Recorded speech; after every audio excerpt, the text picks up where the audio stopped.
you had an experience where you were yelled at and shamed and maybe highly criticized.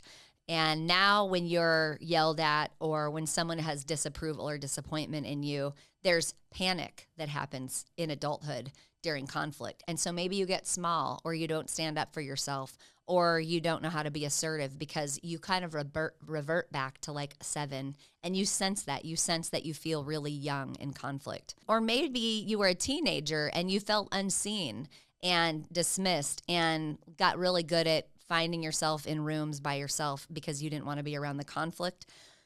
Or maybe you just didn't want to be the problem.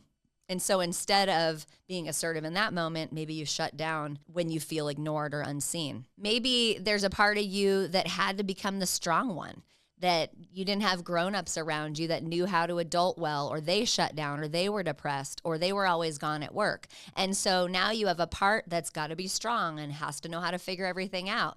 And that part never lets you rest, even when you're exhausted. I'm sure by this point you've identified with some of these adaptations that happen during trauma. And these parts aren't trying to sabotage you. They have a job to do. When I explain this to clients, what I'll often say is our human system is like the body or the car. And whoever ends up in charge of ourselves is like driving the car. And so what we want to understand is when I have a 7-year-old or a 12-year-old or a 13-year-old driving the adult that is me, it's not in my best interest. So, but they are looking out for you even if it's unhelpful, because their goal is to protect you, and they're doing that the only way that they know how. And so how do we solve for this? What do we do? Basically, the whole goal is to catch up and connect up younger parts of ourselves into highest self in today's person who knows better, who can come up with better solutions, and who is not stuck in trauma time. So when we do this inner child work, we really want not to abandon or burden or dismiss these parts. We need to get curious. We need to understand.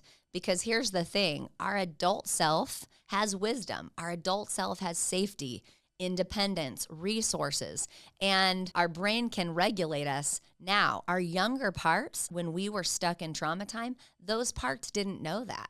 So they think it's still happening. They're stuck as if this experience that's triggered in today's life or the environment around us is still happening. They think you're still 5. They think you're still 12. And they don't realize that there's an adult here to handle it. They think they're still alone in the scenario. So our job in adult self is to help find them and update that file.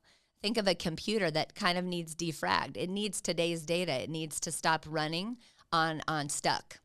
So let me give you some more examples. Let's say there's a 10-year-old part of you who learned we can't trust anyone. People are not able to be counted on.